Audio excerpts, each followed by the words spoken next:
Aí eu coloquei ali uma proposta. Dentro da construção de uma macropolítica de solidariedade, a gente vai conseguir trabalhar não com critérios morais, porque nós desconstruímos. A gente acabou de ver que o que chamam de útil, o que chama de honesto e o que chama de justiça, na realidade é exatamente o contrário disso. Então nós temos que trabalhar com questões éticas. Se moral é tudo que vem de fora para organizar o lado de dentro, ética é tudo que começa do lado de dentro para reorganizar o mundo do lado de fora.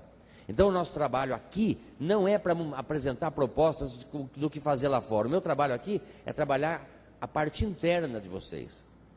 É tentar saber se retomar a palavra do Mahatma Gandhi, que cada um aqui seja a mudança que quer ver no mundo. Então, nós temos aqui um grupo privilegiado, no sentido de começar a pensar as políticas de drogas, as políticas sobre prostituição, sobre homossexualidade, de uma outra maneira. Então, numa sociedade orientada pela ética e não só pela moral, as pessoas não vão ser do bem ou do mal, as pessoas vão ser boas ou más, que significa critério autônomo. Eu posso ser bom numa sociedade do mal e eu posso ser mal numa sociedade do bem. Quem tem o poder de decidir somos nós, é cada um de nós.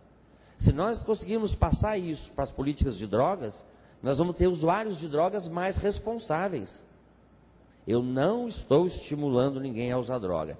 Vamos passar mais um slide, por favor, para explicar melhor isso. Pode seguir mais em frente. Pode ir na hora que chegar o áudio. Pode seguir. Mais um. Esse. É que eu fiz uma apresentação que tem 60 slides. Eu achei que eu ia ter o dia inteiro, né? Mas eu vou deixar essa apresentação aí. Quem se interessar pode depois gravar e levar. Esse aqui é uma tentativa que eu estou fazendo de desenhar a sociedade que nós vivemos. Uma sociedade capitalista que tem uma elite, né? Normalmente você pode pensar, Uberlândia é assim, Minas Gerais é assim, o Brasil é assim, o Ocidente é assim, com exceção de Cuba, Venezuela e Coreia do Norte, que se dizem comunistas, o resto do mundo é capitalista. E o capitalismo funciona de forma piramidal. Uma elite na ponta, que eu estou colocando, uma elite onde tem 10% da população, portanto os outros 90% ficam na massa. Essa elite de 10% da população fica com 90% do dinheiro arrecadado e a massa, que tem 90% da população, fica com 10% do que sobra. Não parece que está errado isso? Está invertido. Pô, se tem 10% da população, que fique com 10% do dinheiro. Se tem 90% da população, que fique com 90% do dinheiro. Mas aí não seria capitalismo, seria comunismo. A nossa discussão aqui não vai nesse sentido. Mas seria partes iguais para todo mundo, é comunismo. E nós não vivemos uma sociedade comunista. A outra pergunta que fica é essa: como é que um grupo tão pequeno consegue manter um grupo tão grande sob controle? Nós aqui, ao que me parece, pertencemos à massa. Eu podia usar a expressão povo, mas povo não é uma identidade que esteja bem organizada no nosso pensamento. Vocês já ouviram as pessoas falar assim: o povo não sabe votar, o povo não tem memória. Então, quando eu digo o povo não sabe votar, eu estou dizendo eu sei votar. Quando eu falo o povo não tem memória, eu estou dizendo eu tenho memória. Então o povo é tudo aquilo que não sou eu. Então não servia. Eu preferi massa, porque o que é uma massa? Quem faz pão sabe disso. Massa é juntar vários ingredientes diferentes, nós somos todos diferentes, junta tudo e vai amassando. Tem que bater, não tem? Tem que bater. E lá no sul tem uma massa que tem que jogar no chão, pisar em cima. Eu acho que isso explica porque que na nossa cultura todo mundo bate. Pai bate, mãe bate, polícia bate. Professor até recentemente batia. Tinha padre, pastor que batia também. Tudo em nome do bem. É para deixar a massa homogênea. Deixar tudo igual. Uma massa boa não é aquela onde aparece o gosto diferente de um ingrediente. Onde tudo se mistura e cria uma cara nova. Isso parece conosco. Isso parece conosco. A pergunta é, como é que um grupo tão pequeno consegue manter tanta gente sob controle? Considerando que o dinheiro, esses 90% do dinheiro que vai para as elites, somos nós que produzimos. E ele vai para as elites por dois caminhos só. Só tem dois caminhos para o dinheiro sair da massa e ir para a elite. São os impostos e os dízimos. Tudo que não é imposto e não é dízimo é dinheiro sujo, tem que lavar. Não tem outro meio. É só assim que o dinheiro sai da mão da gente e vai parar. Isso não sou eu que estou inventando, tá? Eu estou fazendo um resumo. Então, as justificativas são: No caso dos impostos, eles vão dizer assim para a gente, e a gente acredita. Olha, trabalha 35 anos, nós vamos descontar o imposto na sua folha, na fonte, na folha de pagamento, e se você fizer isso direitinho, você vai ser do bem, você vai poder dizer, eu sou um cidadão do bem, eu pago meus impostos em dia. E depois de 35 anos, a gente devolve para você em previdência social e saúde. E a gente acredita. Se fosse bom desse jeito, os aposentados não reclamariam tanto. E mesmo que fosse bom, o que adianta devolver esse dinheiro depois de 35 anos de trabalho, quando a gente está com 60, 70 anos? Já não tem mais o vigor da juventude, já não tem mais força, a gente já amadureceu, a gente já sabe olhar o mundo de uma outra forma, já não tem mais tanta graça assim, já sabe que está chegando no fim. E isso se fosse bom. No caso dos dízimos, eu acho que é mais complicado ainda, porque o dízimo não é só por 35 anos, é a vida toda. E aí a ideia é essa, olha, pague a vida toda, que se você andar direitinho e pagar direitinho, você vai ganhar uma boa reencarnada, uma boa ressuscitada. É a única situação onde o prêmio é o exílio. Vai ser fora daqui ainda. E aí a gente paga. Eu não sou contra, bom, eu não vou ficar me justificando agora, porque eu já combinei com vocês que a minha ideia não é machucar, não é nem magoar. Eu só estou fazendo um resumo que é, por si só, contundente.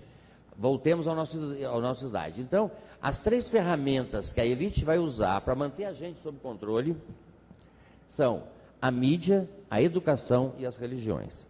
Nunca a gente vê mídia, educação e religião falando uma língua diferente.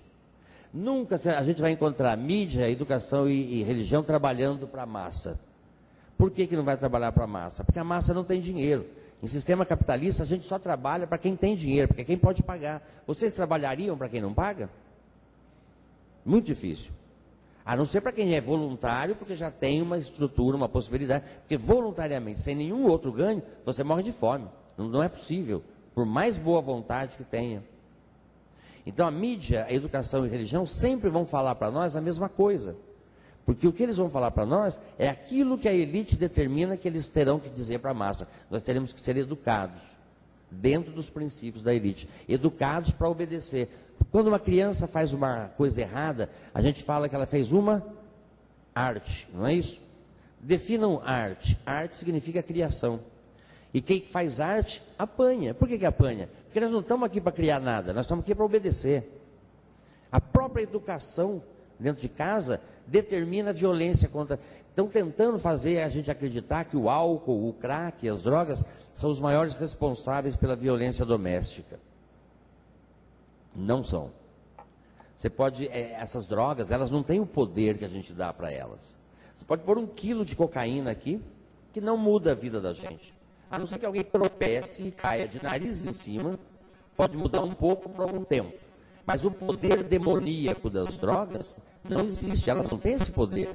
Quanto mais se demoniza a droga, mais a gente diviniza o tratamento. A tentativa de fazer as políticas de drogas baseadas nisso é porque eles estão jogando sempre com a nossa ignorância, com a nossa incapacidade de pensar. Não pensando, a gente não desenvolve a inteligência. Então a gente vai obedecer e criar situações como essa. Aqui a gente vai ver, então, pegamos os exemplos do uso de drogas, prostituição e homossexualidade, são os mesmos princípios.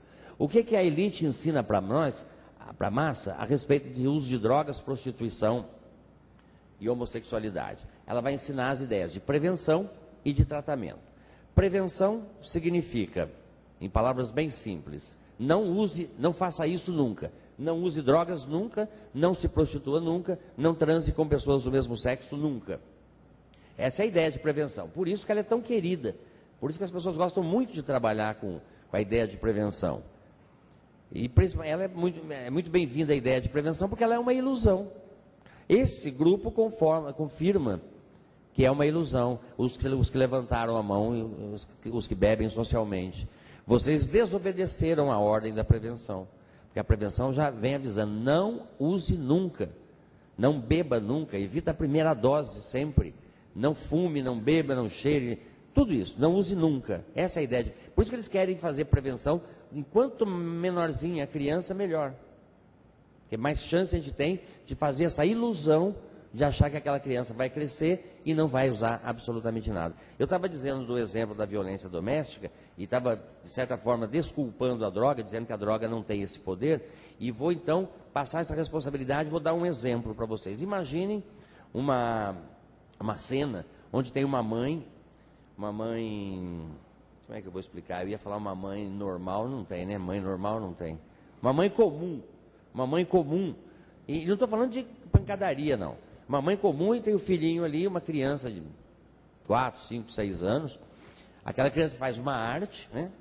Ela vai ensinar, ela tem... E os psicólogos, quem conhece um pouco de educação, sabe disso, que a mãe deve abaixar-se, olhar na criança, na altura da criança, olhar nos olhos da criança e falar, sem pancadaria, mas falar, olha, você fez uma coisa errada, a mamãe te ama, a mamãe precisa corrigir você, e você vai levar um tabefe no bumbum para simbolizar o que você fez. A criança, por ela estar olhando nos olhos e falando honestamente, a criança chora imediatamente, porque ela entende, não é pelo tabefe, porque ela sentiu-se, imediatamente a criança abraça a perna da mãe, as pernas da torturadora, né? Abraça e não pode passar a mão na cabeça, senão ela perde todo o trabalho. Essas são as mais equilibradas, né, as mulheres que sabem lidar com criança. Isso dá uma impressão boa que aquela criança vai ser bem educada, não passar a mão na cabeça, não dar pancada, abaixar-se no nível da criança e dizer para ela que o que ela fez está errado e que ela vai ser corrigida, porque quem está corrigindo ama. Então vamos imaginar que essa criança fosse uma menina que passou por esse corretivo de uma mãe equilibrada. Ela cresce e torna-se uma mulher que terá aprendido com a pessoa mais importante da vida dela, que é a mãe. Que as pessoas que amam, batem. E quem apanha por amor, deve voltar a quem bateu, porque quem bateu amava. Se ela for um menino, ela vai se tornar um homem que terá aprendido com a mulher mais importante da vida dele, que é a mãe. Que uma criança, que por amor se deve bater. E que quem apanha por amor, volta para quem bateu. Aí a gente fala que é o álcool. Não é muito mais fácil dizer que é o álcool? Não seria então o nosso processo educacional, nosso método de educação, que falha desde a infância e que vai produzir. E aí a gente fala que aquela mulher é sem vergonha, ela apanha e volta.